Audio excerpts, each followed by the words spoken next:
Ok, eu oficialmente desisto da esperança de que a Lua seja feita de queijo, gente. Uau, nem mesmo Goda!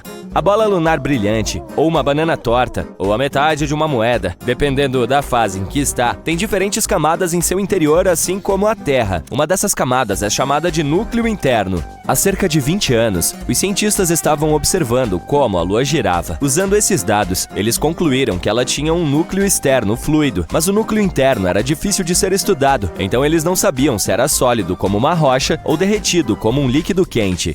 Mas agora as coisas estão mais claras. Os astrônomos reuniram dados de diferentes missões, incluindo a missão Apollo, em que os astronautas foram à Lua e coletaram informações. Além disso, eles usaram uma técnica especial chamada dados sísmicos. Esse método consiste em estudar como as ondas sonoras se movem através das coisas. Tomemos como exemplo os terremotos em nosso planeta. Quando ocorre um terremoto, ele cria ondas que atravessam o solo. Os cientistas podem detectar e analisar essas ondas para saber mais sobre o interior da Terra. A mesma ideia pode se aplicar a outros objetos em nosso sistema solar, como planetas ou, neste caso, a Lua. Quando ocorrem terremotos ou moonquakes, eles geram ondas sonoras. Ao ouvir e estudar cuidadosamente essas ondas, os cientistas podem criar um mapa detalhado do que há dentro do objeto. Eles podem descobrir coisas como as diferentes camadas, do que são feitas e como estão dispostas. Para verificar o interior profundo da Lua, os cientistas também usaram algo chamado laser ranging. Esse método mede a distância entre a superfície da Terra e a Lua com muita precisão. E tadã! O núcleo interno do nosso satélite natural é uma bola densa e sólida feita de ferro, exatamente como na Terra. Ele tem cerca de 500 km de largura, o que equivale a quase 15% do tamanho da Lua inteira. Os pesquisadores também encontraram evidências que apoiam a teoria de que a camada entre a superfície da Lua e seu núcleo, chamada de manto, tem se movido à medida que a Lua evolui ao longo do tempo. Esse movimento é algo que chamamos de revolvimento do manto lunar e pode explicar por que encontramos elementos ricos em ferro na superfície lunar. O material do manto acaba sendo levado para cima e a rocha vulcânica permanece na crosta da Lua. Alguns dos materiais dessa rocha eram muito densos, como eu. Então eles simplesmente afundaram de volta no material mais leve da crosta até o limite entre o núcleo e o manto. É como um ciclo em que o material do manto da Lua sobe durante a atividade vulcânica, carrega elementos ricos em ferro para a superfície e depois afunda novamente. Há outro mistério que os cientistas vêm tentando resolver, o que fez com que o campo magnético da Lua enfraquecesse e quase desaparecesse ao longo do tempo. Parece que agora que sabemos sobre o núcleo de ferro e a reviravolta global do manto, poderemos obter mais respostas sobre o campo magnético da Lua. Saber como é o núcleo interno pode nos ajudar a entender melhor a história da Lua, bem como a história de todo o nosso sistema solar. Uma das teorias amplamente aceitas sobre a origem da Lua diz que houve uma colisão maciça entre a Terra em seus estágios iniciais e outro objeto misterioso em nosso sistema solar. É a chamada teoria do grande impacto, e essa colisão foi tão forte que arrancou um grande pedaço da Terra primitiva e derretida. Se você colocasse uma moeda ao lado de uma ervilha verde, teria uma boa ideia do tamanho do nosso planeta em comparação com a Lua. Esse pedaço foi então enviado para a órbita do nosso planeta. E isso pode ter acontecido cerca de 95 milhões de anos após a formação do nosso sistema solar. O objeto que colidiu com a Terra poderia ter cerca de 10% da massa do nosso planeta natal e aproximadamente o tamanho de Marte. Isso faz sentido, afinal, a Terra e a Lua têm composições semelhantes. É claro que existem outras ideias sobre como a Lua se formou. Uma delas diz que a força gravitacional do nosso planeta a capturou. Isso significa que a Lua era apenas um objeto que passava inocentemente por ali quando, de repente, foi atraído e puxado para a órbita da Terra. Existe até a hipótese de que a Terra roubou a Lua de Vênus. Nesse caso, a Lua não deve se queixar. Acho que a vista é muito melhor aqui.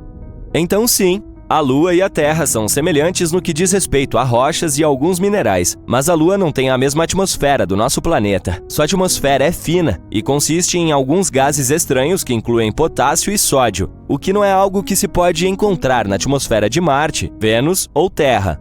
E as rochas da Lua não contêm água, mas isso não significa que não haja água lá em cima. Há muito tempo, no século XVII, os astrônomos viram grandes manchas escuras na superfície da Lua. Um desses astrônomos achou que essas manchas pareciam oceanos, então as chamou de Maria, que significa mares em latim. Outros astrônomos também fizeram mapas da Lua e usaram o termo Maria para descrever essas manchas escuras. Por exemplo, Mare Tranquillitatis, traduzido como Mar da Tranquilidade, onde a Apollo 11 fez seu pouso. Mas parece que essas manchas escuras não são de fato oceanos. Elas são planícies feitas de lava endurecida que entrou em erupção há muito tempo. Essas erupções vulcânicas deixaram para trás áreas lisas e planas chamadas de planícies de basalto. No final do século XIX, um observador do céu estudou a Lua e descobriu que ela não tinha uma atmosfera. Sem uma atmosfera, não há nuvens nem ar para evitar que a água evapore. Portanto, os cientistas pensavam que qualquer água na Lua desapareceria imediatamente. Eles acreditavam que a Lua era totalmente seca. Mas então, em 1961, um físico teve uma ideia diferente. Ele apontou que poderia haver água na Lua em áreas especiais chamadas regiões permanentemente sombreadas. Esses são pontos na Lua onde o Sol não brilha, portanto eles permanecem escuros o tempo todo. Assim, o gelo de água poderia existir nessas áreas escuras porque elas são extremamente frias e o gelo não evaporaria. Mas, quando os astronautas das missões Apollo foram à Lua, eles trouxeram de volta amostras do solo e os cientistas não encontraram sinais de água nelas. Assim, todos voltaram a pensar que a Lua era completamente seca. Nos anos 1990, a NASA concentrou-se nessas crateras sombreadas e encontrou altas concentrações de hidrogênio, o que significa que poderia haver gelo nos polos da Lua. Eles ainda não tinham certeza, então continuaram cavando e, depois de algum tempo, encontraram hidrogênio preso dentro de minúsculos grânulos de vidro vulcânico. Como não há vulcões ativos na Lua atualmente, isso significa que é provável que havia água na Lua quando esses vulcões entraram em erupção há muito tempo. Além disso, poderia haver muito mais água nos primórdios da nossa Lua. Em 2020, a missão Sofia, da NASA, nos mostrou o que estávamos procurando há muito tempo. Afinal, existe água na Lua.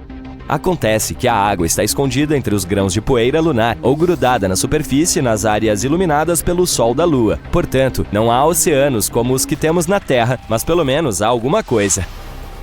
Mas a pergunta permanece. Como a água chegou até lá? Parece que a Lua teve uma história caótica na época em que estava se formando, como provavelmente a maioria dos planetas e luas do nosso sistema solar. Portanto, há algumas evidências de que a água chegou lá por meio de cometas que atingiram sua superfície nos velhos tempos, ou talvez continue chegando por meio daqueles que estão se chocando contra a Lua atualmente. Estamos falando de uma situação caótica em que micrometeoritos gelados colidem com a superfície da Lua, e a poeira faz uma bagunça ainda maior ao interagir com o vento solar. Mas estamos aguardando para saber mais sobre isso. Porque, como todos sabemos, quando se fala em água, inevitavelmente também se fala em vida. É por isso que queremos saber mais sobre, por exemplo, todo aquele gelo escondido nas crateras polares da Lua. Talvez ele possa nos ensinar mais sobre como a vida se desenvolveu na Terra. Talvez os cometas tenham trazido todos os elementos necessários para cá. E se alguns desses elementos também estiverem presos no gelo da Lua?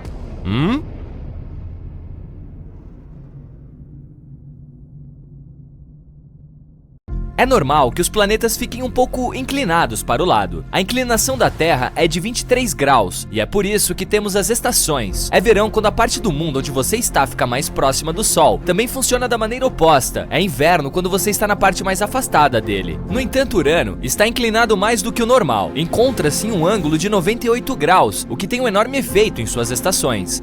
Cada estação lá leva 21 anos para terminar.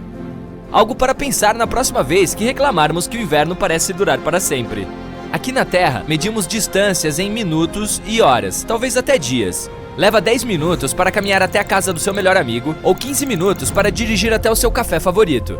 Mas no espaço é diferente. É vasto, o que significa que medimos quanto tempo leva para chegar a um certo ponto em anos, ou, na maioria dos casos, anos-luz. Então, se um dia você quiser caminhar até a Lua, seriam necessários 9 anos para percorrer os 385 mil quilômetros. Talvez você queira dar um passeio até a estrela mais próxima, Próxima Centauri. Se você mantiver o pé no fundo a uma velocidade constante de 113 km por hora, chegará lá em cerca de 356 bilhões de horas, ou cerca de 40,5 milhões de anos.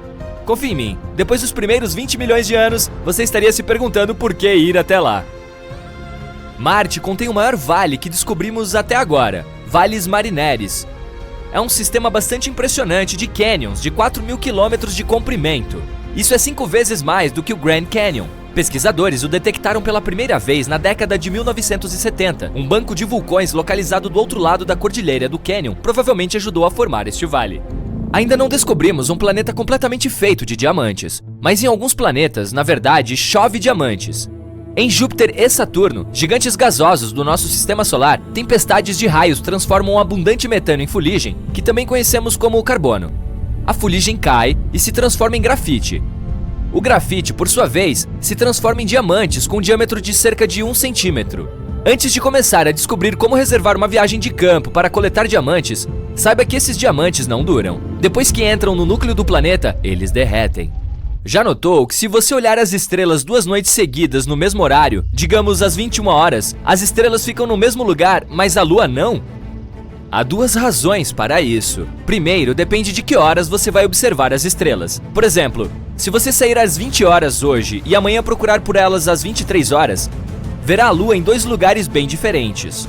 Nesse caso, até as estrelas ocupam lugares diferentes no céu, já que nosso planeta está girando. Como você sabe, leva 24 horas para a Terra fazer uma volta completa. Isso significa que, do nosso ponto de vista, parece que tanto o céu quanto tudo lá em cima estão se movendo ao nosso redor uma vez a cada 24 horas. Da mesma forma, o Sol muda de posição, nascendo e se pondo todos os dias.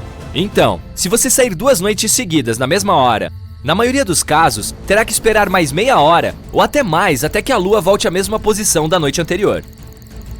As estrelas estão praticamente paradas. Parece que estão se movendo, mas isso é só porque a Terra está girando. Mas a Lua está realmente se movendo ao redor do nosso planeta, e ela passa por diferentes fases. Por exemplo, uma lua nova é quando está completamente escuro no céu. Uma lua cheia é quando seu lado diurno está voltado para a Terra. Demora cerca de 1 mês para a Lua dar uma volta completa ao redor da Terra. Talvez você tenha mais sorte em uma expedição de coleta de diamantes neste próximo planeta, a 40 milhões de anos-luz da Terra, 55 Cancrier. Os cientistas costumavam chamá-lo de superterra. Uma superterra é geralmente um planeta muito maior que o nosso. Este planeta, por exemplo, tem o dobro do tamanho da Terra. Está tão perto de sua estrela que faz um círculo completo ao seu redor em menos de 18 horas, o que significa que o ano lá é bem curto. Por estar tão perto de sua estrela, sua temperatura chega a incríveis 2.700 graus Celsius. Devido ao calor, em combinação com a densidade do planeta, os cientistas acham que seu núcleo deva ser formado por carbono na forma de grafite e diamantes. Há mais de 10 anos, os astrônomos descobriram uma enorme nuvem de vapor de água a 12 bilhões de anos-luz do nosso planeta. Essa nuvem é a maior fonte de água que conhecemos. É também a mais antiga, datando de quando o universo tinha apenas 1,6 bilhão de anos.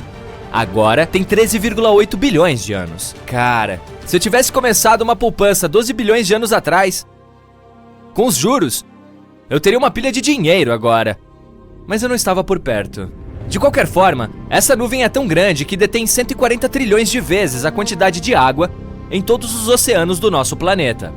Essa nuvem meio que alimenta um buraco negro. Também pode conter gases suficientes, como monóxido de carbono, para encorajar o buraco negro a crescer 6 vezes mais do que é no momento. A temperatura média do nosso planeta é de cerca de 14 graus Celsius, e a temperatura mais alta já medida foi de 57 graus Celsius. Parece muito? Bem, em Vênus pode chegar a 482 graus Celsius, o que o torna o planeta mais quente do nosso sistema solar. No entanto, não é quente o suficiente para derreter aço. Precisaria de mais 1.370 graus para chegar lá, mas é quente o suficiente para derreter chumbo. E quente demais para permitir a vida, pelo menos da forma que conhecemos. Vênus nem é o planeta mais próximo do Sol, é Mercúrio, mas tem uma atmosfera super espessa que retém gases de efeito estufa. É como se você se cobrisse com um cobertor bem grosso no meio do verão. Estamos acostumados a ver vulcões expelindo lava quente derretida. Afinal, é isso que eles fazem, principalmente na Terra. Mas no espaço, os vulcões tendem a expelir metano, água ou amônia. E esses materiais congelam à medida que entram em erupção e eventualmente se transformam em vapor congelado e algo chamado neve vulcânica. Estou falando de criovulcões aqui. Você pode encontrá-los nas luas de Júpiter, Io e Europa, em Titã, a lua de Saturno e em Plutão. Esses vulcões são especialmente ativos em Io, que possui centenas de respiradouros. Veículos da NASA até capturaram alguns deles em erupção em tempo real. Plumas de vapor congelado saindo deles se estendiam por cerca de 400 quilômetros. O que exatamente acontece com a luz depois que ela desaparece dentro de um buraco negro? O fóton é uma partícula de luz. O horizonte de eventos é o limite do buraco negro. Quando algo, digamos, um fóton, cruza a linha e entra nesses limites, não pode mais escapar. Mas isso não significa que um buraco negro destruiu. Ele puxa o fóton rapidamente em direção ao seu centro, onde uma enorme massa é compactada em um espaço infinitamente pequeno. Mas não temos certeza do que acontece com fótons em condições tão extremas. Ainda um dos maiores mistérios. Um buraco negro destrói a luz ou não? Saturno tem 82 luas que conhecemos, 53 confirmadas e mais 29 que ainda estão na lista de espera para serem confirmadas como luas reais antes de receberem nomes oficiais. E uma de suas luas mais legais pode ser um pedaço de rocha de 1.470 km de largura, chamada Jápeto. É escura de um lado e clara do outro. Sua metade mais clara é 20 vezes mais reflexiva que a outra.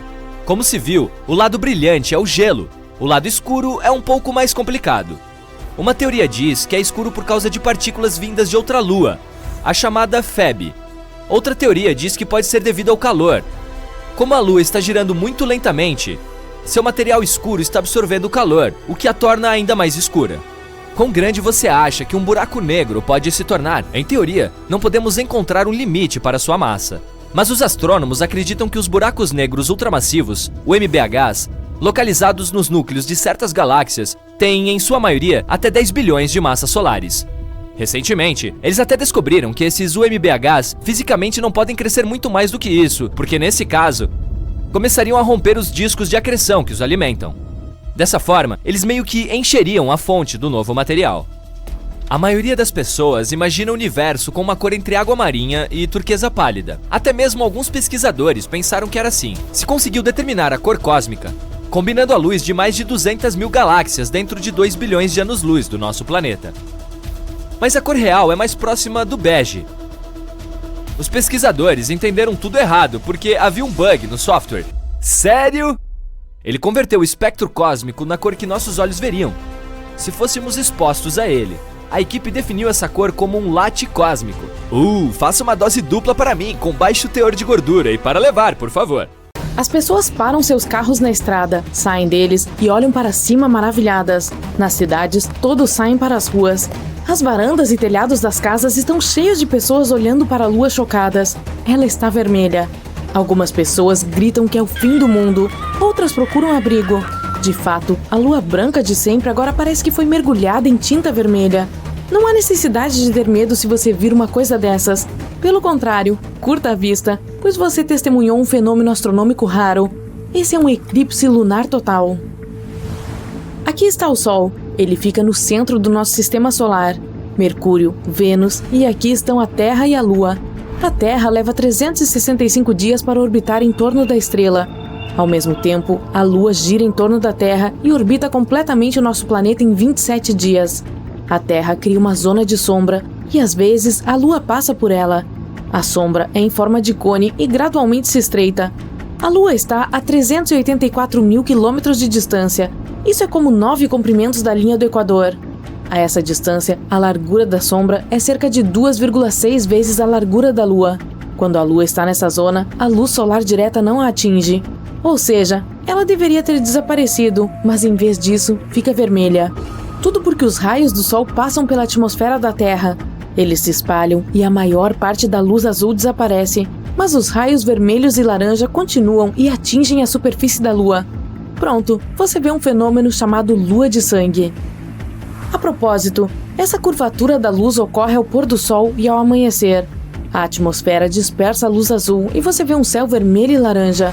Se você estivesse na superfície lunar durante um eclipse lunar total, o planeta Terra estaria exatamente entre você e o Sol. Então, você conseguiria observar o eclipse solar. A superfície da Terra ficaria inteiramente escura para você, e tudo o que veria seria a coroa do Sol iluminando as bordas do planeta. A Terra vista da superfície lunar é quase do mesmo tamanho que a Lua vista da superfície da Terra.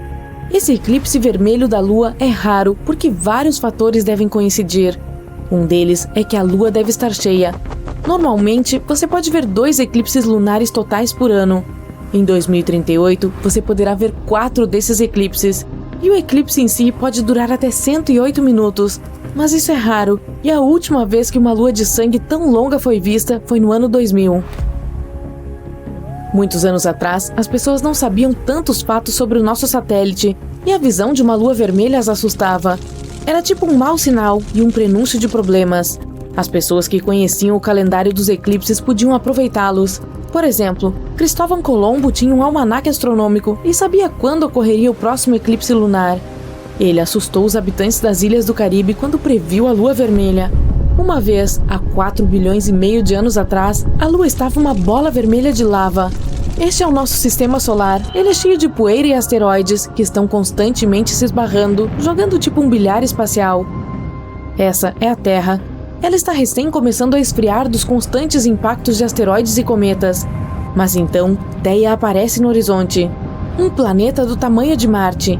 Ele tinha uma órbita caótica e se aproximava da Terra em espiral. O choque foi inevitável e, a certa altura, ocorreu uma das maiores colisões do nosso sistema solar. O planeta Theia atingiu a Terra em um ângulo que arrancou parte da crosta terrestre e a arremessou no espaço. A Terra, por sua vez, absorveu parte do planeta que a colidiu. Os destroços do choque a circularam por um longo tempo em uma espécie de anel, quase como os de Saturno. Os detritos em órbita colidiram e se amontoaram em torno de um centro de gravidade comum. E foi assim que surgiu a nossa Lua. Existe uma teoria de que essa colisão ajudou a dar origem à vida no nosso planeta. Theia atingiu a Terra em um ângulo perfeito. Se o acidente tivesse sido frontal, ambos os planetas provavelmente teriam sido destruídos em uma explosão gigantesca. Se o impacto tivesse sido tangencial, não haveria detritos suficientes na órbita da Terra para formar a Lua. Mas tiramos o bilhete premiado. A Lua estabilizou a rotação da Terra. A colisão destruiu a crosta sólida do planeta e permitiu a formação de oceanos. Lembra, a água é a base da vida. Quando os núcleos da Terra e de Theia se fundiram, obtivemos uma poderosa magnetosfera. Ela protege todos os organismos vivos da radiação solar. A Lua, juntamente com o Sol, controla as marés. A gravidade dela parece atrair a água da superfície da Terra. O Sol faz a mesma coisa. Ou seja, se imaginarmos a Terra como uma bola de água, haveria duas montanhas, uma do lado da Lua e outra do lado do Sol. E à medida que a Lua se move ao redor da Terra, essa montanha de água se move com ela.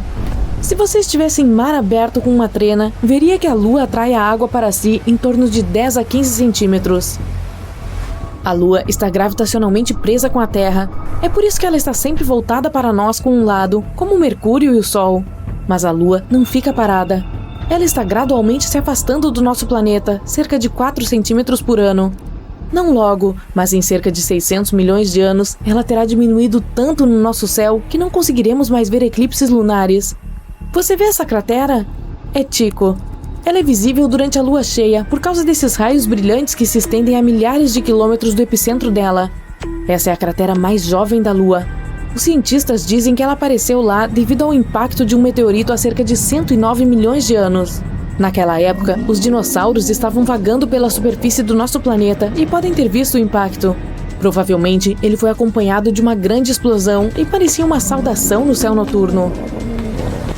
A humanidade adora explorar a Lua. Enviamos um monte de missões para lá. Um total de 12 pessoas puseram os pés na superfície lunar. A força gravitacional lá é 6 vezes menor do que na Terra.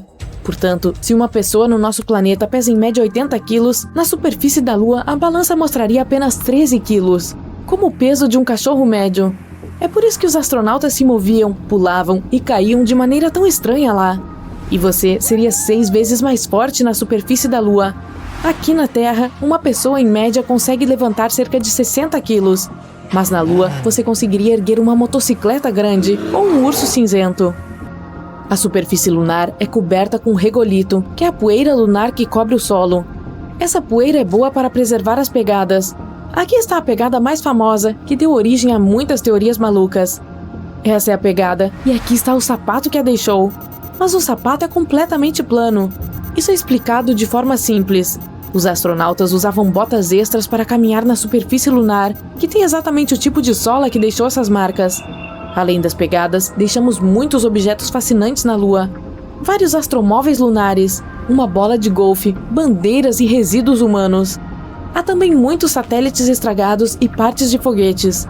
Ao todo, cerca de 187 mil quilos de objetos feitos pelo homem estão lá. Esse é o peso de 3 aviões de passageiros ou 31 elefantes adultos. No futuro, planejamos retomar as missões à Lua. Novas sondas irão explorar a superfície do nosso satélite para encontrar recursos naturais lá. Ela também é um ótimo lugar para testar novos astromóveis. Vamos até construir algo como a Estação Espacial Internacional na órbita da Lua, a plataforma orbital lunar, que será conveniente para explorar nosso satélite e lançar naves espaciais no espaço. Se você partir daqui, a espaçonave não precisará gastar quase todo o combustível dela para vencer a força da gravidade terrestre. Assim, a estação economizaria combustível e dinheiro. Os cientistas esperam que possamos extrair água da superfície da Lua. Está provado que há gelo lá, principalmente no fundo das crateras onde a luz do Sol não chega. Talvez enviemos um astromóvel para lá que possa perfurar alguns metros na superfície em busca de água. A humanidade já tem tecnologia para construir uma colônia completa que levaria até 3 dias para chegar lá. Só precisamos de painéis solares e materiais de construção suficientes para a Lua. Não há atmosfera na Lua. Assim, os potenciais habitantes lunares estariam indefesos contra a radiação solar. Teríamos que construir casas no subsolo para fornecer proteção. As impressoras 3D modernas ajudarão a tornar a construção fácil e rápida. No entanto, os suprimentos de comida e água só podem ser mantidos por suprimentos constantes da Terra. O mesmo vale para o oxigênio. Cada lançamento de foguete custa milhões de dólares. Então, por enquanto, a colonização da Lua está em questão. A Lua também pode se tornar um objeto para o turismo espacial. Imagine, uma nave espacial é lançada da Terra. 3 dias de viagem e você está orbitando a Lua. O módulo lunar se desencaixa e você pousa na superfície dela. Você monta o astromóvel, explora as crateras e depois retorna ao módulo de pouso. Os motores ligam, o módulo de aterrissagem o leva de volta à órbita. Você atraca com a nave e retorna à Terra. Parecem ótimos planos para uma semana de férias. Você acorda uma manhã e assiste ao noticiário enquanto toma seu café. Eles conseguiram mais uma vez. Esses cientistas... O âncora de notícias grita na TV. Um relatório foi divulgado há alguns dias afirmando que a Lua está se afastando mais da órbita da Terra. Sua distância está aumentando 5 centímetros por ano. Nos últimos 2.000 anos, desviou um total de 80 metros. Isso não é uma distância muito assustadora, mas as notícias ainda deixaram as pessoas em pânico e preocupadas. Cientistas ao redor do mundo se uniram para tentar impedir que a Lua fugisse da órbita da Terra. Mesmo que, na verdade, ainda fosse precisar de mais de 1 bilhão de anos para que isso acontecesse. Mas todos estavam focados nos benefícios da Lua. É óbvio que a vida na Terra, como a conhecemos, não teria evoluído sem a sua existência. A Lua controla as marés e as moléculas na atmosfera. Sem ela, os humanos em particular não teriam evoluído. Então, com a apreciação da Lua, o alto escalão ordenou que os melhores cientistas apresentassem uma solução para trazer a Lua para mais perto da Terra. Um motor de propulsor gigante foi construído no lado escuro da Lua. Foi acionado e os impulsos tentaram empurrá-la, mas isso não foi forte o suficiente. Em vez disso, inclinou o eixo da Lua, girando-a lentamente. À medida que a Lua girava, os cientistas correram para desligar o motor antes que ele alcançasse sua potência máxima, pois estavam saindo do curso. Os oficiais não aceitaram o pedido e ordenaram que continuassem com a missão. Os cientistas insistiram que a matemática não estava correta e não sabiam exatamente o que poderia ocorrer. Suas preocupações foram ignoradas e eles observaram como a potência do motor aumentava. O motor empurrou lentamente a Lua, reduzindo a distância. Mas, como foi acionado no momento errado, o ângulo em que ela estava proporcionou complicações. O empuxo e a gravidade da Terra garantiram que a Lua seguisse a órbita a uma distância reduzida, mas com a combinação do impulso inicial em um ângulo indireto, a Lua foi direcionada para longe da Terra, movendo-se rapidamente mais longe de sua trajetória, em um caminho para sair da órbita por completo. Ao terminar seu café da manhã e desligar a TV, você sai para olhar para a Lua. Está bem acima, aparentemente bem. Certamente o âncora do noticiário estava apenas exagerando. Você vai trabalhar. As questões lunares agora são apenas uma reflexão. Mesmo que fosse verdade, como isso poderia afetar seu dia? Amanhã parece normal, apenas mais um dia no escritório como esperado. Durante a pausa para o almoço, você vai para a cidade e percebe no seu caminho que o vento está aumentando, ficando cada vez mais frio. Deve ser uma tempestade se aproximando. Você verifica rapidamente a Lua. Parece menor, cerca de metade do tamanho do que era nesta manhã. Mas é meio-dia, então deveria estar desse tamanho, não? Depois de terminar sua refeição no restaurante, você sai e descobre que ficou mais escuro. O vento está muito mais forte do que antes, mas não há nuvens de tempestade no céu. As pessoas nas ruas estão apontando para o céu, chocadas com algo, provavelmente um eclipse. À medida que as pessoas começam a correr freneticamente nas ruas, você olha para cima e não consegue ver a lua. Confuso com tudo, você decide ir para casa por hoje. Quando chega em casa, liga a TV. O âncora, que agora está mais sério do que antes, explica que a Lua deixou completamente a órbita terrestre e está voando para algum lugar espaço afora. A perda da Lua significa que o ciclo diário mudou. Agora, há apenas 6 a 12 horas de luz solar por dia e mais de 1000 dias por ano. Eu só tenho que trabalhar metade disso mesmo, você diz animado, dando socos no ar para comemorar. A falta da Lua cria um mundo completamente diferente. A atração da gravidade lunar é o que mantém a Terra no lugar em um ângulo de 23,5 graus, garantindo os padrões climáticos e os dias normais aos quais estamos acostumados. Confuso com todas as informações científicas, você sai para confirmar que não está sendo enganado. Uma semana de trabalho mais curta parece bom demais para ser verdade. Ao olhar para o céu, você percebe que as estrelas estão mais brilhantes do que antes. Você pode ver claramente os contornos dos braços da Via Láctea. As estrelas são muito mais numerosas do que você se lembra, com Vênus brilhando muito mais do que todas elas. É uma bela vista, mas você não tem certeza se um céu noturno mais claro vale a perda da Lua. Você nunca se interessou por astronomia. Então decide ir dormir. É uma boa ideia se ajustar ao novo ciclo noturno e diurno.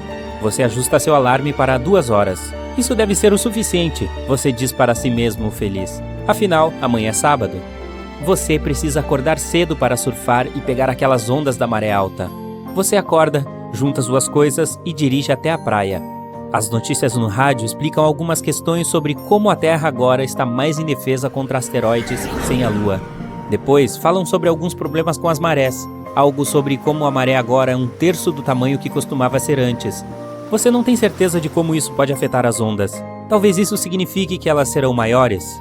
Você estaciona na praia, pega sua prancha e olha para o local onde costumava surfar. Deve ser a maré alta, mas o mar está de alguma forma muito mais longe do que o normal. Você revela o fato de ter que andar em direção à água.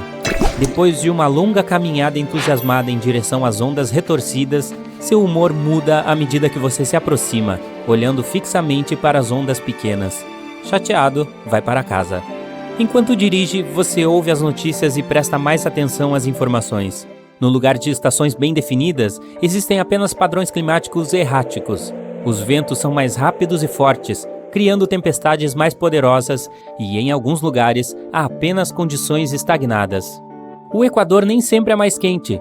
Os polos não estão constantemente frios. As profundezas da água encolhem. As marés só se ajustam à gravidade do Sol, reduzidas a 1/3 das profundidades pré-lua. Em todo o mundo, os mares mudam de altitude, encolhendo nos polos, e a protuberância da água ao redor do Equador também muda. A Lua comandava as marés e fornecia as mudanças periódicas que eram um elemento-chave para ajudar na vida na Terra. As formas de vida aquática são deslocadas entre as águas rasas em todo o mundo. Ciclos de vida de micróbios importantes foram perturbados. Você não poderia imaginar que algo tão simples quanto uma mudança nas marés poderia ser tão importante para bilhões de formas de vida. A água e a precipitação, que estão distribuídas por todo o mundo, não podem fornecer sustento onde antes o faziam. O clima se tornou mais extremo, mais quente por períodos mais longos e mais frio para outras partes da Terra. Com o tempo, alguns milhares de anos no futuro, desertos secos farão a transição para eras glaciais. Essas mudanças intensas interrompem a ordem natural de todas as coisas para a vida na Terra. A Lua não apenas controlava as marés e o clima, mas costumava puxar moléculas para dentro da atmosfera à medida que se movia. O movimento, agora constante, interrompe moléculas, criando barreiras para a evolução futura. Você chega em casa, chateado depois de saber as notícias desanimadoras. Não só você nunca mais poderá surfar, mas toda a vida na Terra mudará. Uma era de involução começou. No ano seguinte, a flora e a fauna mudam para se ajustarem a este novo mundo. Animais migratórios que viajariam em direção a pastagens mais verdes não encontram nada. As aves ficam completamente confusas com a mudança nas estações. Animais que hibernam entram e saem de seus abrigos nos momentos incorretos, e a vegetação luta para crescer com a falta de luz solar. Animais noturnos não podem enxergar sem a assistência guiada do reflexo da Lua. Embora Vênus seja uma fonte de luz mais brilhante quando escuro, é apenas 1/1000 de fração tão brilhante quanto a Lua. Animais predadores que caçam durante a noite não são capazes de encontrar suas presas, proporcionando uma oportunidade para animais menores prosperarem. Embora a vida na Terra tenha mudado, ela continuará a existir, mas os ajustes repentinos se tornarão um teste para todas as esferas da vida. Com o tempo, será muito interessante ver quais espécies se adaptam e evoluem. Um mundo onde ratos e camundongos seriam mais proeminentes devido às suas capacidades adaptativas poderia criar uma nova espécie dominante por emergir. Em milhões de anos de evolução, seus descendentes florescerão principalmente. Poderemos ver roedores herbívoros do tamanho de búfalos cruzando as planícies e ratos do tamanho de um tigre vagando nas selvas. Camundongos que se aproximam de árvores com braços longos poderão se balançar entre os galhos. Outros provavelmente se mudarão para os mares, no lugar dos mamíferos, para se alimentar da vida aquática. Ratos predadores de olhos arregalados poderão ter traços semelhantes aos dos morcegos, com ecolocalização, tornando-se os conquistadores das noites escuras. Todas as novas espécies que surgirão, sem dúvida, continuarão a ser monitoradas por humanos, onde quer que estejamos. Você já se perguntou por que a Terra não tem anéis? Os gigantes gasosos Júpiter, Saturno, Urano e Netuno os têm, mas os planetas rochosos Mercúrio, Vênus, Terra e Marte não.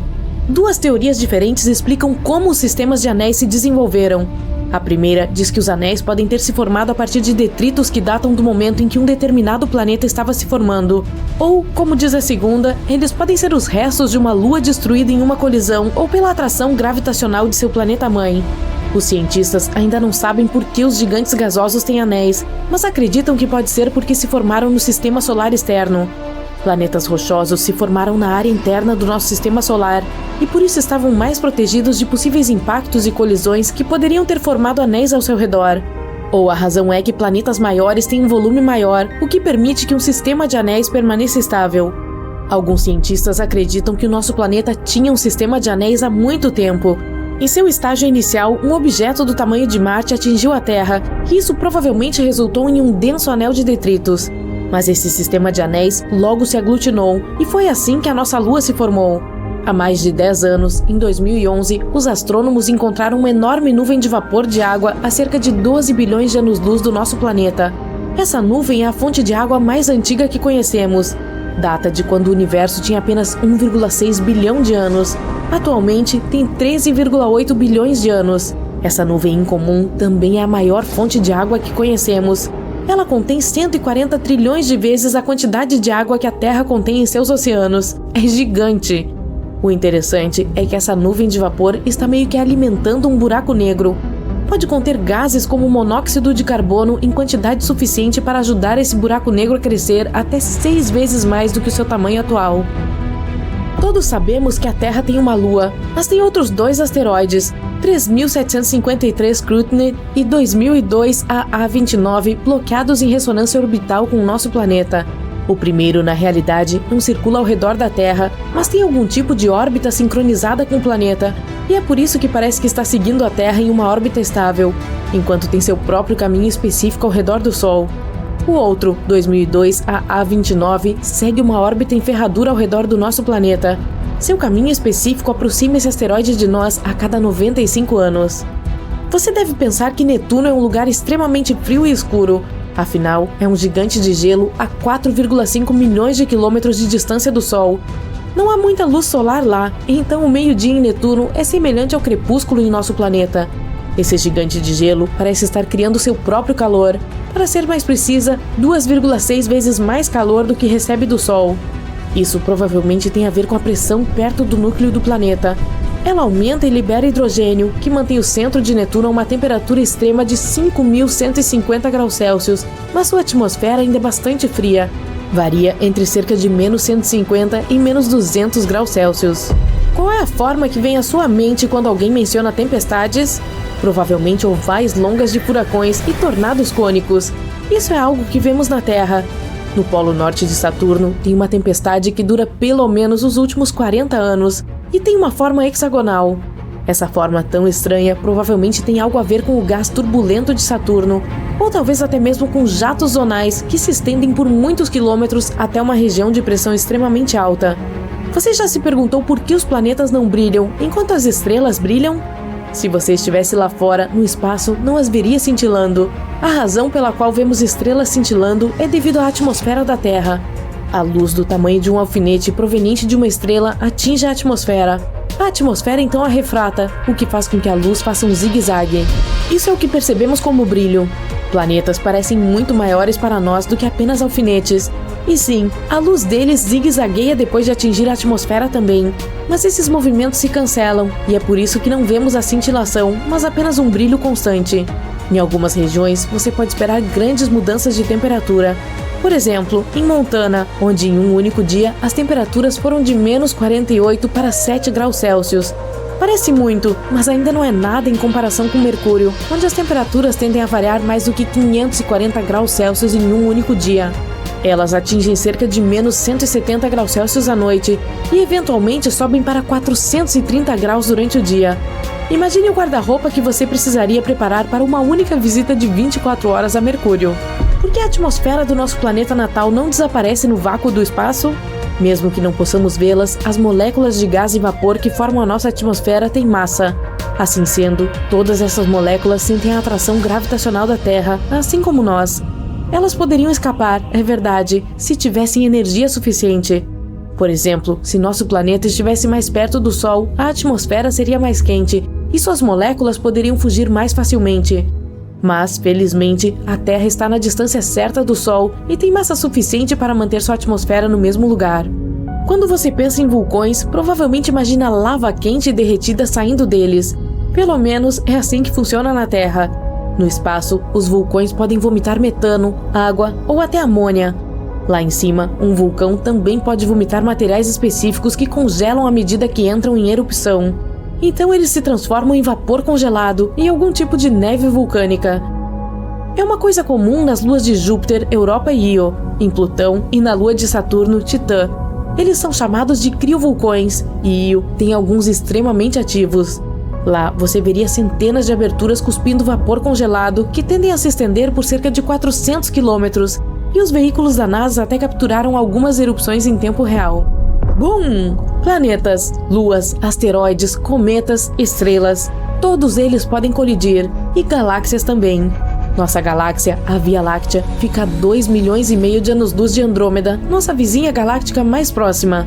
Os astrônomos acreditam que a Via Láctea está em uma rota de colisão que destruirá ambas as galáxias em um futuro distante, ou pelo menos as galáxias como as conhecemos. As duas galáxias estão indo cada vez mais rápido uma em direção à outra, a alta velocidade de 402 mil km por hora. Será caótico e muitos planetas e estrelas não sobreviverão à colisão. Eventualmente, essas duas entidades massivas se fundirão e se transformarão em uma galáxia completamente nova e irreconhecível. Aqui está um pequeno conforto. Os cientistas assumem que isso não deve acontecer por mais 4 bilhões de anos. Caso você queira fundir duas peças de metal, já sabe que a única maneira de fazê-lo é aplicar calor para que essas peças possam atingir seus pontos de fusão. No espaço, você não precisa de calor para fazer isso. Ou, na verdade, não precisa fazer nada. Chamamos isso de soldagem a frio, e tal fenômeno acontece quando você desliza as peças de metal umas sobre as outras. Nesse caso, elas desgastam suas camadas de óxido protetoras. Na Terra, essas camadas impedem que elas se fundam, mas no espaço, esse tipo de proteção desaparece. É por isso que os elétrons de um pedaço de metal simplesmente fluem para o outro pedaço. E, tcharam, sem nenhum esforço. Os cientistas costumavam acreditar que a Terra era o único planeta do nosso sistema solar onde acontece atividade tectônica. Tectonicamente ativo significa que placas sobre a crosta estão se movendo. Esse processo libera calor, que então deforma a superfície terrestre e leva ao seu encolhimento. Mas agora sabemos que isso acontece em outros planetas também. Mercúrio também está encolhendo, e os cientistas descobriram isso em 2016, quando a nave espacial Messenger orbitou o planeta e enviou alguns dados importantes. Ela revelou haver formas de relevo semelhantes a penhascos conhecidas como escarpas de falha na superfície de Mercúrio.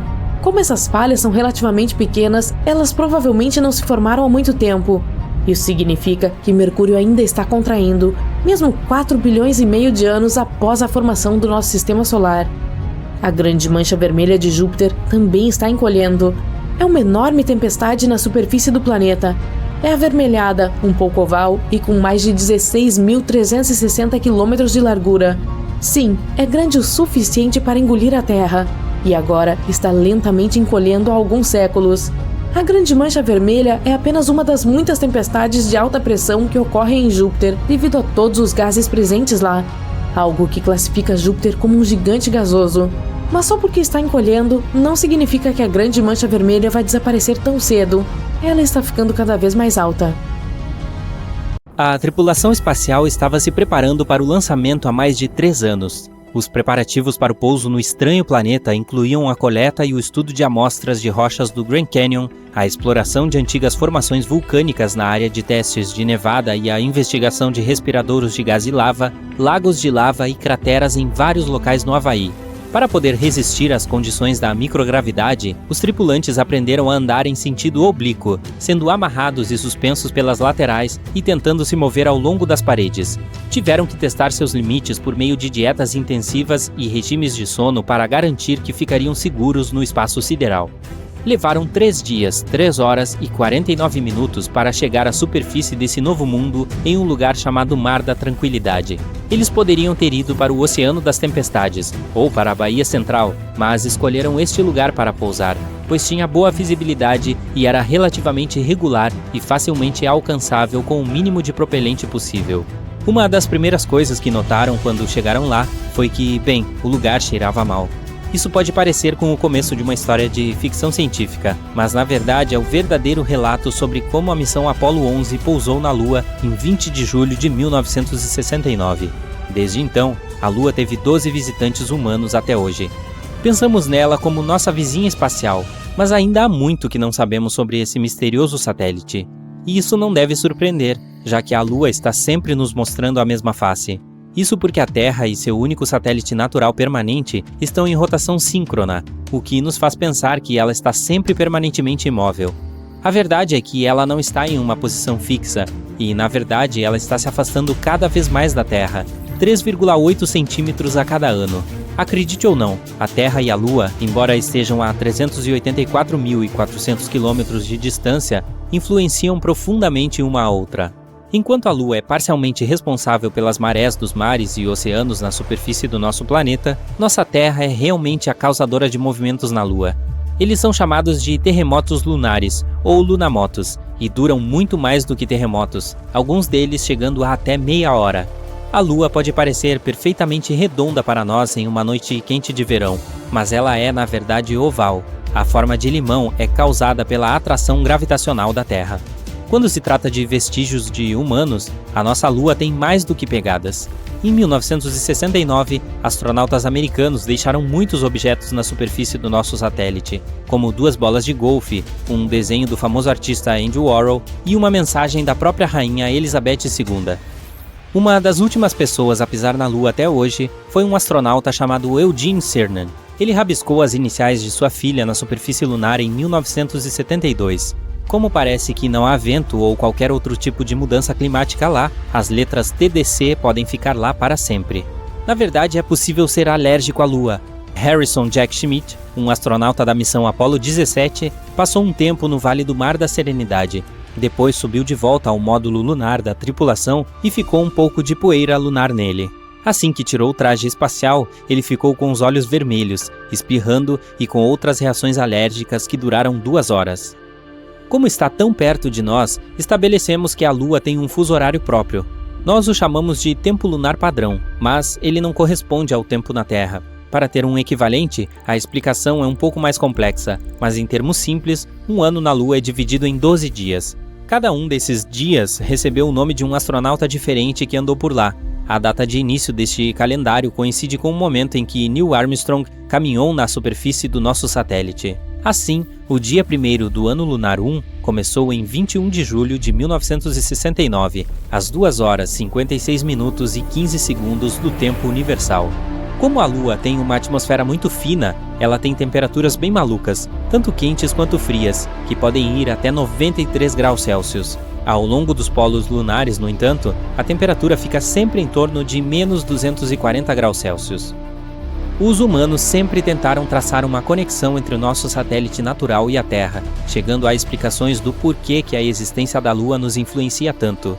Na Idade Média, cientistas e filósofos pensavam que, durante a lua cheia, algumas pessoas eram mais propensas a ter diferentes condições de saúde. Como viram essa conexão inexplicável com a lua cheia, as pessoas com esses sintomas foram chamadas de lunáticas, ou às vezes, literalmente, com a doença da lua.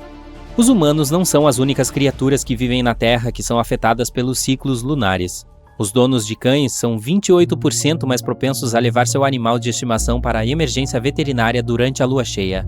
Você pode pensar que é por isso que os lobos têm essa preferência por uivar na lua cheia, ainda mais na cultura popular, mas os cientistas não conseguiram encontrar nenhuma conexão entre o comportamento dos lobos e os ciclos lunares, então pode ser apenas um mito. A maior cratera conhecida no nosso sistema solar também é encontrada na Lua e é chamada de Polo Sul Aitken. Essa formação gigante está localizada no lado oculto da Lua e mede 2.500 km de diâmetro. Uma das muitas coisas que ainda não entendemos completamente sobre nosso satélite são os incomuns flashes de luz que às vezes podem ser vistos em sua superfície.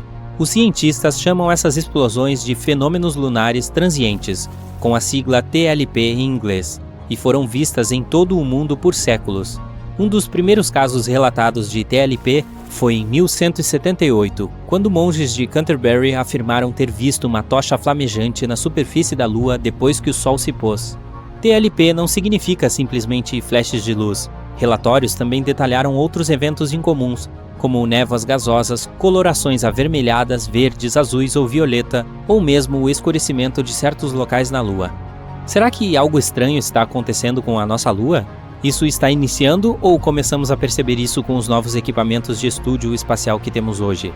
Existem muitas teorias diferentes que os cientistas desenvolveram tentando reunir o que pode estar causando esses eventos. Os flashes lunares incomuns podem ser causados por qualquer coisa, desde impactos meteóricos até atividade eletrostática. É difícil identificar a explicação para cada evento, pois a maioria desses episódios é lembrada por um único observador na Terra ou de um único local. O fato de haver atividade sísmica perceptível na Lua também pode explicar por que às vezes podemos ver flashes de luz incomuns na superfície do nosso satélite. Quando a sua superfície se move, pode causar a erupção de diferentes gases refletores de luz, o que pode explicar os desenvolvimentos luminosos. Alguns cientistas até sugeriram que a atividade geológica residual também pode ser a causa. Isso é ainda mais chocante, já que sempre olhamos para a Lua como um mundo sem vida. Você já reparou como ela pode mudar de cor? Na verdade, existem muitas explicações científicas para isso. A Lua parece ser de uma cor meio cinza amarronzada quando vista fora da atmosfera terrestre. Quando observada da superfície da Terra, ela parece mudar de cor dependendo de vários fenômenos. A Lua vista perto do horizonte provavelmente será amarelada ou tingida de vermelho. A Lua mais rara, de cor azul, indica que você está olhando para o nosso satélite através de uma atmosfera que carrega partículas de poeira maiores. Ela pode até parecer roxa às vezes, mas o que causa essa tonalidade específica ainda está em debate. O fato de não sabermos exatamente se ou quanta água existe na superfície lunar não é a principal razão pela qual ainda não estamos construindo casas lá. Parece que, na verdade, a radiação tem muito mais a ver com isso. Estudos recentes mostraram que a superfície lunar tem uma taxa de radiação 5 a 10 vezes maior do que a que se encontra em um voo transatlântico de passageiros. Isso também significa que ela é 200 vezes maior do que a taxa na superfície da Terra. Nas futuras explorações lunares, como o projeto Artemis, por exemplo, os cientistas precisam levar isso em consideração para não expor os astronautas. Este programa recebeu o nome em homenagem a Artemis, irmã de Apolo, e visa não apenas colocar astronautas na superfície lunar no futuro, mas também construir algum tipo de estabelecimento para estudar a Lua em condições seguras. Embora o projeto tenha começado em 2017, a primeira missão planejada está programada para ser lançada no verão de 2022, com duração estimada de 25 dias. O objeto espacial sem tripulação a bordo está planejado para alcançar a órbita lunar e retornar com segurança com dados suficientes para a próxima missão de 4 pessoas, programada para maio de 2024. Espera-se que Artemis 3, 4 e 5 sejam lançadas em 2025, 2026 e 2027, respectivamente, cada uma com uma duração prevista de aproximadamente... Ei, você está correndo por um campo vasto à noite, como se alguma coisa o estivesse perseguindo. A luz da lua cheia ilumina o seu caminho, e você vê um círculo de luz ao redor dela. E continua correndo, procurando por um lugar seguro. Não tem nenhum lobisomem o perseguindo. É que esse lugar logo será o epicentro de uma grande tempestade. Este círculo ao redor da lua é chamado de halo lunar, e os cristais de gelo fazem surgir no céu. Quando a lua está cheia, reflete muita luz do sol, e depois esses raios voam até a superfície da Terra. Mas eles curvam sua trajetória e se separam à medida que passam pelos cristais hexagonais de gelo. Depois disso, temos um halo de cores diferentes, parecido com um arco-íris. A borda interna do halo é vermelha e a externa é azul. Parece lindo, mas a presença de gelo nas nuvens implica que o gelo vai derreter em algum momento, caindo no chão. E essa chuva será tão pesada que é melhor arranjar um abrigo seguro o quanto antes. Se o clima estiver bem quente e as nuvens estiverem mais próximas do chão, você pode ver um fenômeno parecido, uma corona. Ela é muito menor do que o halo, mas bem colorida. O disco azulado e branco de dentro dela fica marronzado e vermelho por fora. Diferentemente do halo, a corona é feita de gotículas de água. Quanto menores forem essas gotas, maior a corona será. Se as gotas de água forem grandes, ela vai parecer um ponto brilhante do tamanho da própria lua. Tanto a corona quanto o halo podem ocorrer durante o dia, quando o sol está brilhando. Mas não olhe para esses fenômenos sem óculos, pois o brilho é muito intenso e pode prejudicar seus olhos. Assim que você encontra um abrigo, começa a chover pesado. Opa, o que é isso? Tem alguém tirando foto? Não, o flash que acabou de ver é um raio. Pum! O trovão é tão forte que as janelas da casa começam a tremer. Aqui está uma dica para se saber se está longe do epicentro de uma tempestade. Quando vir o raio, comece a contar. 1 segundo, 2 segundos, 3 e daí por diante. Quando ouvir o trovão, pare de contar. Agora, você tem que dividir esse número por 5. Se tiver conseguido contar até 5, significa que o epicentro da tempestade está a 1,5 km de distância. Se não conseguir encontrar um abrigo antes da tempestade começar e for pego em algum lugar aberto, saia de qualquer pedaço elevado de chão imediatamente. Qualquer montanha ou morrinho é de alto risco. Não pense em se abrigar debaixo de uma árvore. Coisas altas são os primeiros alvos dos raios. Os postes de energia também são de alto risco. Se estiver andando de bicicleta e começar uma tempestade, largue ela e corra. O mesmo se aplica a conversíveis, carrinhos de golfe ou motocicletas. Em um campo aberto, o objeto mais alto é você. Então, abaixe-se e tente se cobrir de alguma forma. Se não estiver sozinho, mantenha a distância da outra pessoa. Ufa! Agora vamos admirar este lindo pôr do sol. Parece até que alguém derramou tinta vermelha no céu. Essa linda vista indica que está prestes a chover. Você vê um céu avermelhado no pôr do sol porque a zona de alta pressão acabou de passar. E agora está sendo seguida por uma zona de baixa pressão com alto teor de água no ar. Então, leve uma sombrinha ou volte para sua cama quentinha e fique quieto dentro de casa. Existe um velho ditado que diz: à noite, céu vermelho, deleite do marinheiro. De manhã, céu vermelho, tome cuidado, marinheiro. Às vezes dá para saber que vai chover pelo cheiro, mais precisamente pelo odor das moléculas de ozônio. As correntes de tempestade fazem a camada de ozônio descer da atmosfera superior. E quando a tempestade está prestes a começar, você pode sentir uma sensação de limpeza. É como se você tivesse acabado de lavar o chão com água limpa. Seu olfato fica mais sensível antes de começar a chover. Não por causa do nariz, mas porque o ar fica mais úmido. As flores espalham seu aroma e as moléculas de água grudam nelas, espalhando ainda mais o cheiro. É por isso que as mesmas flores ficam com um cheiro diferente quando você os sente ao ar livre ou em uma estufa úmida e fechada. As plantas também podem ajudar a prever mudanças no clima. Se você tocar a grama de manhã e ela estiver úmida, significa que o dia será claro. Essa água matinal na grama é o orvalho, que surge nos momentos mais frios da noite. O céu limpo permite que a terra esfrie um pouco, e as moléculas de vapor de água que estão no ar derretem e se espalham por diversas superfícies. Olhe as folhas das árvores mais de perto. Às vezes, elas podem estar viradas do avesso. Por exemplo, as árvores de bordo respondem bem ao aumento de umidade antes da chuva. Seus caules ficam muito macios e o vento consegue virar as folhas do avesso. Mas o melhor indicador mesmo são os cones de pinheiro. As sementes ficam dentro deles, logo abaixo das escamas. O pinheiro precisa mantê-las o mais seco possível para que o vento consiga carregá-las para longe, onde novas árvores possam nascer. Então, quando o pinheiro sente que a chuva está se aproximando, dá ordem para os cones se fecharem, protegendo as sementes da água. Em vez de assistir àquela previsão chata do tempo, que tal observar os animais e insetos? Ouviu os grilos chiurearem hoje? Esse será o seu termômetro. Programe 15 segundos em um cronômetro e conte quantos chiureios o grilo deu. Acrescente 37 a esse número e você terá a temperatura lá fora na escala Fahrenheit. Isso é possível porque a temperatura do ar afeta diretamente o metabolismo dos grilos. Eles podem chiurear mais devagar ou mais rápido, dependendo do quão quente está. Então, jogue seu termômetro fora e arranje um grilo. Agora, se não gosta muito de insetos, olhe para o céu e procure algum pássaro. Se ele estiver voando alto, o dia será limpo e ensolarado.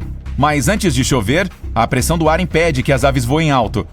Se as vir voando em bandos, lentamente, é porque provavelmente estão procurando um abrigo. Então, mesmo se o céu estiver limpo, pode se preparar, pois a chuva está chegando. Se você morar perto de algum rio ou lagoa, certamente consegue ouvir os sapos coachando. Tem gente que odeia esse barulho, e ele fica ainda mais alto antes de alguma chuva pesada. Os sapos, de modo geral, adoram o clima molhado, então ficam empolgados. A chuva também é o melhor momento para as fêmeas botarem ovos. Então, elas gritam alto, à procura de um macho para acasalar. Ai, um mosquito acabou de te picar. Se os mosquitos estão agressivos demais, é melhor procurar um abrigo rápido. Eles podem estar tentando comer mais, pois durante uma tempestade não conseguem se alimentar. Outra coisa, o ar quente e úmido nos torna mais doces, então acabamos sendo mais picados por esses carinhas. Os insetos também se juntam em bandos antes de uma tempestade. Eles adoram a umidade do ar e começam a dançar em círculos, mas pouco depois desaparecem no ar. Isso significa que você tem apenas 1 hora para agir antes que a chuva pesada comece. Para prever o tempo para o dia seguinte, é só observar as abelhas. Se for chover amanhã, elas trabalharão mais hoje e polinizarão as flores ativamente, pois não conseguirão sair da colmeia no dia seguinte em razão da chuva. Os esquilos conseguem ter acesso à previsão do tempo para a estação inteira. Eles geralmente guardam comida para as épocas frias, e se começarem a fazer isso mais cedo, significa que o inverno será severo. Também dá para vê-los correndo por toda parte, à procura de bolotas. Eles as escondem no chão e correm para procurar mais uma, só que geralmente se esquecem de onde esconderam sua comida. Então, as bolotas aquecidas germinam, formando novas árvores. Obrigado, amiguinhos! Os animais também conseguem prever desastres, como terremotos. Uma vez, alguns cientistas fizeram um estudo em uma região da Europa onde havia terremotos frequentes. Eles colocaram rastreadores em vacas, cães e ovelhas. Cerca de 18 mil terremotos ocorreram lá durante aquele período. A maioria foi insignificante, mas houve também 12 com magnitude 4 na escala Richter. E toda vez que um terremoto estava prestes a acontecer, os pesquisadores notaram um comportamento estranho nos animais. Era como se estivessem tentando escapar da região. Os cientistas acreditam que os bichos conseguem sentir com seus pelos a ionização do ar antes de um terremoto. O excelente olfato deles também os permite perceber cheiro de gás. Ele vem do subsolo, que está se movendo, e depois tenta encontrar passagem por pequenas fissuras na superfície. Os primeiros registros desse comportamento datam da Grécia Antiga. Gatos, ratos, cobras e centopeias saíam de suas tocas e fugiam tentando salvar suas vidas, antes de um grande terremoto atingir a região. Alguns peixes são capazes de prever o tempo na região onde vivem. Quando os tubarões estão perto da margem, nem sempre significa que estão em busca de comida. Eles podem estar se escondendo de uma grande tempestade no mar. O pior sinal no litoral é quando a água começa a subir abruptamente. Nessa situação, dá para ver a margem inteira, inclusive os peixes e corais na terra. Corra imediatamente, pois em breve uma onda gigante de tsunami chegará, levando tudo e todos. Um certo dia, cerca de 8 bilhões de habitantes no planeta Terra ficaram sabendo da mesma notícia terrível. Alguns viram na TV, outros ouviram ao telefone enquanto navegavam pelas mídias sociais ou ouviam música. Alguns testemunharam essa notícia em um sonho enquanto dormiam. A voz de alguém falou em todos os idiomas para garantir que todos entendessem. Tenho boas e más notícias para você. Vamos começar com as más notícias. Todos vocês são personagens de vídeos do YouTube em que seu planeta entra em uma situação em que a Lua quebra ao meio. Para o público, será uma história hipotética, Mas para você, esses eventos se tornarão realidade. A boa notícia é que... eu estava brincando. Não há boas notícias. Mas não se preocupe, o apocalipse não começará no seu planeta. Talvez só de leve. Tenha um bom dia. A princípio, toda a população entrou em pânico. Então, alguns dias depois, todos se acalmaram. Talvez tenha sido uma alucinação em massa e a Lua ficará bem? Mas neste momento, os cientistas descobriram o perigo. Um meteorito colossal está voando em nossa direção das profundezas distantes do espaço. Este meteorito é super rápido e bastante plano, mas tem bordas afiadas. Felizmente, ele não vai colidir com a Terra por alguns milhares de quilômetros. Mas a Lua não terá tanta sorte. O meteorito voa através do único satélite natural da nossa Terra, atingindo-o bem no meio. Então, ele passa pela Lua, passa pelo nosso planeta e voa para um espaço distante. Neste momento, nem todas as pessoas conseguem tirar os olhos da Lua. O meteorito a corta perfeitamente ao meio.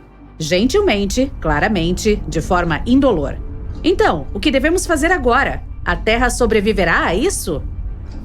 O nosso satélite se divide em duas partes iguais, mas felizmente elas não voam uma para longe da outra. A grande gravidade da Lua as atrai de volta como um ímã. Os cientistas têm certeza de que as partes se conectarão em alguns bilhões de anos e a Lua se tornará a mesma que costumava ser. Mas o mais legal é que as pessoas não sentirão nenhuma mudança. Todos ao redor do mundo celebrarão esta boa notícia. A voz estava errada. Mas então surge outro problema.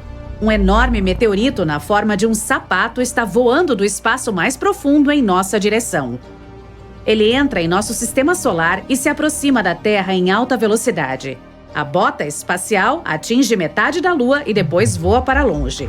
Agora, a Lua está definitivamente se dividindo em duas partes. A primeira metade permanece no mesmo lugar. A segunda está voando em nossa direção. Uma pequena chuva de meteoros começa na Terra por causa da queda dos fragmentos lunares. Mas isso não é tão ruim. A maioria dessas rochas está queimando na atmosfera. Mas quase toda a metade, separada, está desmoronando ao redor da órbita do nosso planeta, formando um cinto de rocha. Agora, a Terra é como Saturno. Fragmentos rotativos destroem parte de nossos satélites artificiais. A comunicação e a internet funcionam de forma inconsistente. As pessoas levam alguns anos para restaurar uma conexão estável. A Estação Espacial Internacional não existe mais. Felizmente, todos os astronautas conseguiram retornar à Terra antes que a metade da Lua os atingisse. Então, as rochas lunares estão voando ao redor do planeta e as pessoas veem metade da Lua no céu. A vida não muda muito nos primeiros dias, mas aqueles que vivem na costa dos mares e oceanos percebem as consequências. A Lua costumava influenciar as marés, voava ao redor da Terra e fazia com que os oceanos tomassem uma forma oval. Havia marés no lado onde a Lua estava mais próxima. Havia refluxos no lado oposto. Mas agora esse cronograma está alterado. Uma Lua pela metade atrai menos água. Sim, a Lua perdeu metade do seu peso e começou a se aproximar da Terra. A sua força gravitacional, no entanto, se tornou mais fraca. Aves marinhas, muitas espécies de peixes, tartarugas marinhas e outros animais costeiros podem não sobreviver a essas mudanças. Seus instintos naturais associados à Lua os ajudaram a determinar o momento de obter comida, de reprodução e de voar para o sul. Por exemplo, pequenas tartarugas esperam uma maré forte pela manhã. Elas correm para a água, mas a água não as alcança. As tartarugas não conseguem se esconder no oceano a tempo e se tornam um jantar de gaivotas. Os caranguejos não conseguem botar ovos porque a maré começou mais cedo do que o habitual. Lobos enlouquecem na floresta. Eles uivam alto todas as noites e não conseguem parar. Todo o mundo natural não consegue entender o que está acontecendo. O corpo humano também está sentindo algum desconforto. Muitas pessoas têm pressão arterial baixa e alta, e algumas sentem fortes dores de cabeça. Metade da Lua muda todo o ecossistema do planeta. Adaptar-se às novas condições levará várias dezenas, talvez centenas de anos. Algumas semanas se passam e as pessoas percebem que os dias agora são mais curtos. A Lua sempre retardou a rotação da Terra, fazendo um dia durar 24 horas. A Terra está girando mais rápido agora. A noite e a manhã chegam mais cedo do que todos estão acostumados. A velocidade de rotação do nosso planeta aumentou, reduzindo para 15 o número de horas por dia. As pessoas sofrem de insônia ou sono excessivo. O corpo precisa de tempo para se acostumar com isso. Os cronogramas de trabalho estão mudando em todo o mundo. Anteriormente, as pessoas chegavam ao escritório às 9 horas e saíam às 18 horas. Agora elas chegam às 7 horas e saem às 14.